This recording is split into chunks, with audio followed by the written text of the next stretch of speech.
everyone, it's Hailey, and today I'm going to be doing the end of the year book tag. So the fact that there's a tag like this that exists and that like it's not a bad time to be doing it is baffling to me. I have no clue where 2019 went. I don't even want to talk about it. Like, oh my god, it stresses me out. But this tag was created by Ariel Bissett, my fellow Canadian friend, and I thought it seemed like a lot of fun to do it. I love tag videos, and this is one that I was definitely interested in. So I am doing this in a kind of different setting. I feel like I haven't filmed sitting on my bed in a while, but I just wanted to be cozy while I just answered questions. So I have on this like super fluffy sweater that is so cozy and way too warm for the weather today, but like I'm really comfy, so I don't really care. But yeah, we are just gonna get on into the tag. I will have the questions down below for you guys if you were interested in doing it as well, but let's just get into it. So the first question is, are there any books that you started this year that you need to finish? And no, I generally will see a book through, or else I like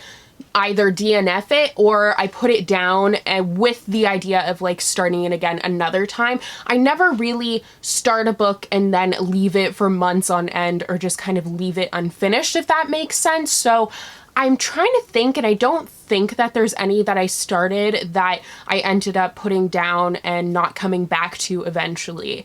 I don't know if I'm forgetting some. I probably am, but off the top of my head, I don't think that I do have any. I have been DNFing quite a bit, but not really recently because I haven't been reading as much recently, unfortunately. So yeah, don't really have an answer for that one. So we're off to a stellar start. Next is, do you have an autumnal book to transition into the end of the year? And I have so many fall books that I want to read. I made, in one of my reading vlogs, I made this whole elaborate reading schedule, and then I read like nothing. That's not true. I read quite a few of the books, but I didn't read nearly as much as I wanted to because I started getting very stressed with edits, and it just ended up not working out in a way where I had a lot of time to read things. So an autumnal book that I can think of that is going to transition me into the new year, or into the end of the year rather, is Before the Devil Breaks You by Libba Bray. I always get that one mixed up with the new Stalking Jack the Ripper, so I'm trying to remember what that one's called. No, it is Before the Devil Breaks You. I just get them mixed up in my head all the time. But I meant to read that one at Halloween time, which it now is. Halloween is in a few days when I'm filming this. It will probably be up later, but when I'm filming this, Halloween is in a couple of days. So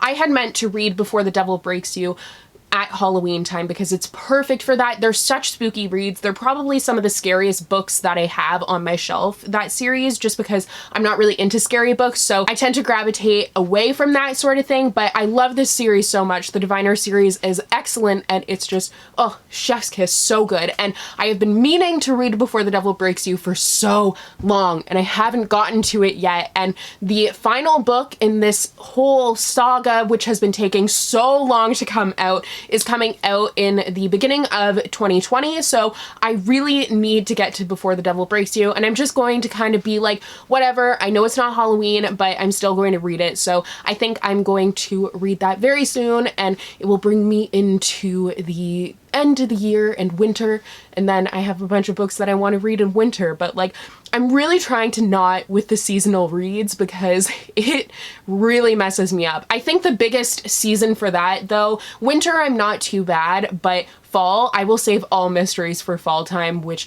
is a struggle because like I only realize that it's fall when it's like October 1st. I'm like, oh, it's fall, but like really for me, I feel like fall starts in the beginning of September. I don't know, I just feel like fall is my favorite season, but it's also the shortest season, and it's really sad. But I'm rambling, so let's move on to the next question. Is there a new release that you are still waiting for? Now, BookCon and Book Expo this year were very interesting for a number of reasons, but one, and why I'm bringing this up will make sense in a second, but there were not really a lot of books that I was looking forward to or that I wanted to get an arc of. I feel like this year has kind of been a little bit of a miss in terms of new releases. I feel like there haven't really been as many that I have been really excited about and eager to get my hands on. The one that I can think of is already out, and that is Ninth House by Leigh Bardugo. I haven't read it yet.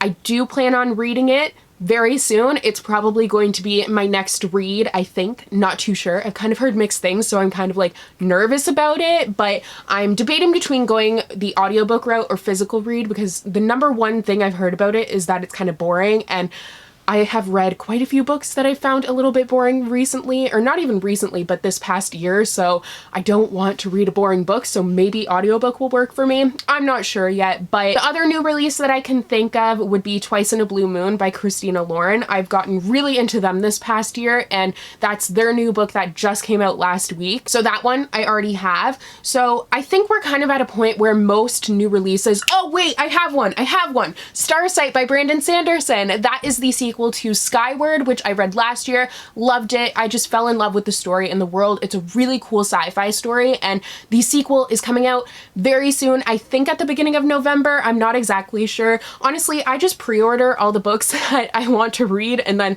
they show up on my doorstep and I'm like, oh, I forgot that was coming out, and then I read them, and it's a nice surprise. So I'm not entirely sure when that one is coming out, but I do know that I have it pre-ordered, and that is definitely a new release that I'm really excited to get to. Next question is, what are 3 books you want to read before the end of the year? So Starsight is definitely one, but putting that one aside, Ninth House is definitely one, but I already talked about that, so I feel like I should also set that one aside. But I feel like Ninth House is like the number one book that I would like to get to before the end of the year.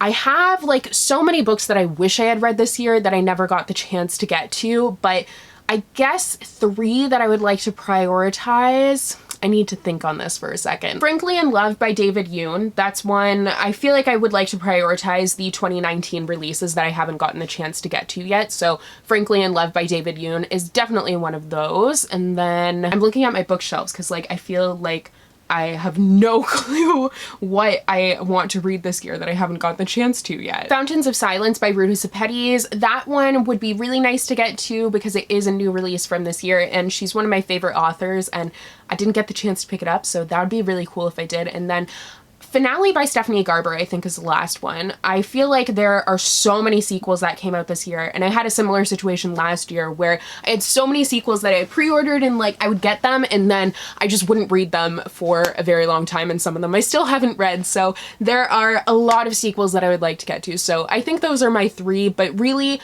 there are so many books that I really want to read before the end of the year that I have no clue how it's going to go, but we'll see. Is there a book you think could still shock you and become your favorite book of the year?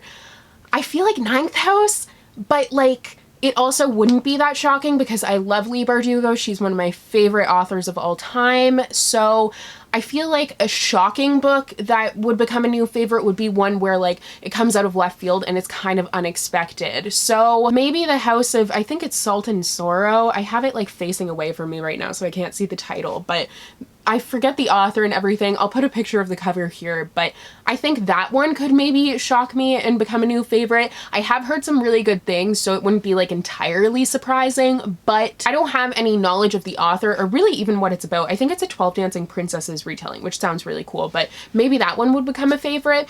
I don't really know. And finally, have you already started making reading plans for 2020? I actually have, just because I was planning out BookMiss today. Yes, BookMiss 2019 is going to be happening, so I debated about it for a very long time just because I'm in edits, and I feel like I do this every year. I'm like, I'm not gonna do BookMiss this year, and then at like last minute I'm like, surprise, I'm doing BookMiss and I'm doing 24 straight days of videos, and then I end up having a very difficult time. Last year I loved BookMiss. I loved doing it. I was really happy with the videos that I put out and the way that it worked, but I also feel like I didn't really get to enjoy Christmas because I waited until the very last second to decide to do BookMiss because I did NaNoWriMo. So I wrote the entirety of Twin Travel Novel, like I won NaNoWriMo, and that took up all of November, so I didn't have anything pre-filmed, and then it was December 1st and I was like, I'm gonna do BookMiss even though I just spent an entire month writing a novel. Like, I don't know why I'm so self-destructive. Why do I hate myself? I don't really know, but we can unpack that all day long. But this year, at least, it is October when I'm deciding that I'm going to do BookMiss, so I decided that I'm going to do it a little bit smaller than I usually do. It's still a lot, but instead of doing a video every single day leading up until Christmas, which I've done before, or a video every single day of December, I think I did that the year before. I did a video every single day of December except for Christmas Day. So instead of doing any of that, and it originally started out as the 12 days of Christmas, I'm going to do 16 videos, but it's actually going to be 18. I'm making this so confusing. Like, why? I feel like that meme of the like that's what's happening right now. Basically, I'm going to be doing a video every other day in December. So I do have some videos that I want to put out still, so it does end up being 18 total. If I do every, why am I making this so complicated?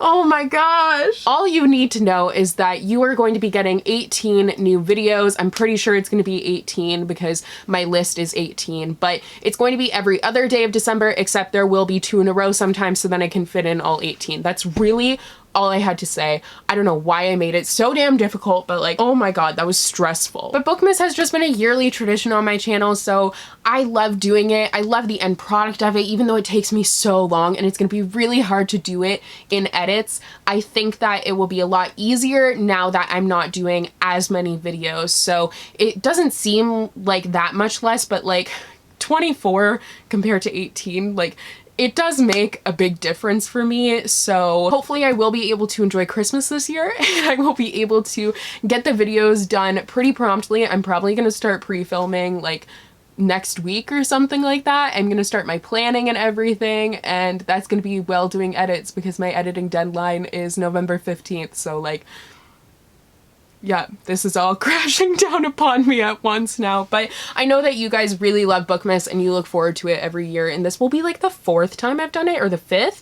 I don't even know, but it's been a long time, so I have to keep doing it for you guys. So I will have more information about BookMiss 2019 coming soon. But to answer the question, yes, I have started thinking about reading plans for 2020 because that's one of the videos that I do for BookMiss. So I've started thinking about it, not really having much come to mind. Where did that sentence go? I don't know. All I want to do in 2020 is like read the books that I own and be a little bit more picky about the books that I buy, which I think will be easier since I don't work at a bookstore anymore. I won't be tempted to utilize my employee discount and get a book that I've seen once and like the cover's pretty. I might be a little bit more critical, which would be awesome. But yeah, that was the end of the year book tag. I hope you guys enjoyed, and if you wanted to do it, then I tag you. You can do this video. Yeah. But thank you guys so much for watching. Don't forget to click that subscribe button and then click that bell icon so you'll be notified whenever I post. I post new videos every week, and I also have all my social media linked down below so you can keep up with me there. So I will see you guys in my next video very soon. Bye!